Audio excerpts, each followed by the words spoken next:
What's up everyone, welcome to your 34th tutorial in PHP, the game we're making.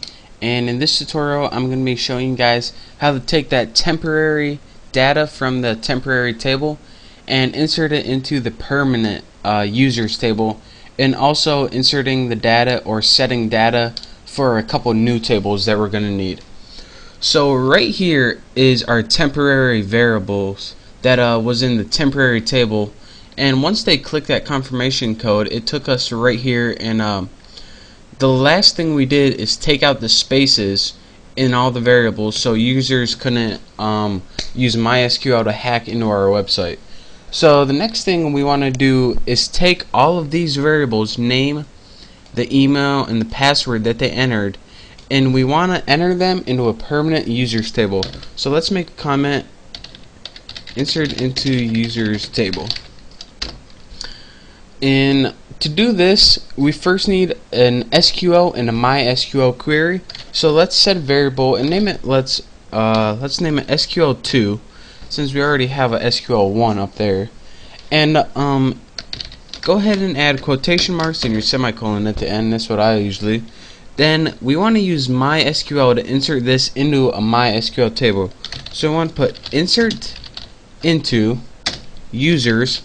And your table might not be named users, but my name is users, so whatever your table name is, replace it where I put users. Set username equal to the variable name, and what this is going to do is take whatever variable they entered right here. It's going to take all the spaces away, and it's going to put it into the MySQL table where it has the field username. And you're going to want to do the same thing for all of your fields, and each field is going to be separated with a comma.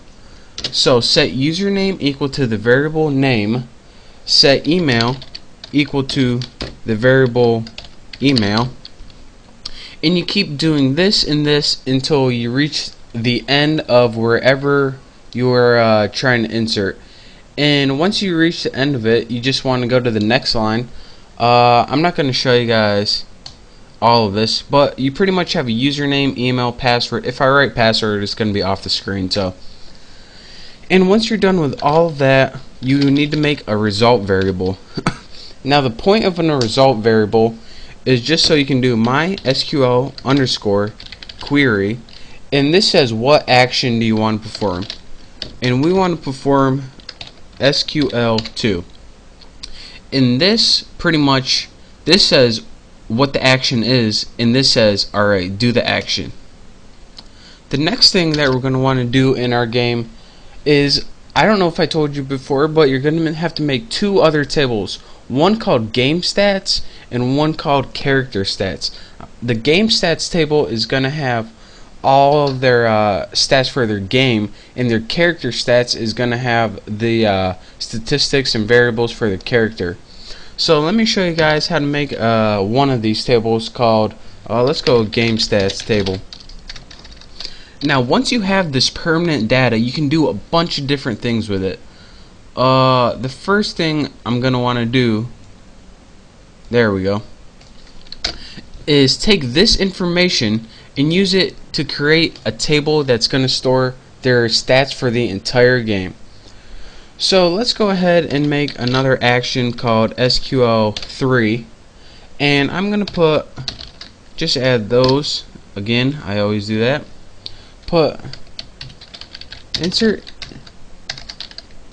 into the table. You guys can name yours whatever you want. I named mine game stats. Set username equal to, and you can just set this equal to name, since it's going to be the same. And then any stats that you want. Say you have a field called job or something. See if your character has a job. I'm gonna have their first job equal to peasant. Let's have, or say you have one of their stats called money, to see how much money they have in the game. You can set the original variable equal to 100. And what this is going to do, every time they make a new character, it's going to give them a starting value. So you want them to start out with some money, or maybe you don't. Maybe you want to set this to 0. But you keep doing this since my game has a username. It has money. It has an army, health. You might want to set something called energy to 100. And this is going to allow you to set the first variables for each part of the game. So again, once you have this permanent data right here, this is the point I'm trying to stress. You can make any amount of tables using this data. Just make sure you have this right here, because without this, MySQL is not going to know where to look. Then when you're done making all the tables you need, you have to make a variable called result 3 equals MySQL underscore query. There we go, finally. And in your parameters have SQL3. So I did this. I had a table called game stats, which had like health, energy, stuff like that, and I had another table called character stats, where it had like the power, the defense, the speed of the character. So I'm actually just gonna post this all on my website, thenewboston.com.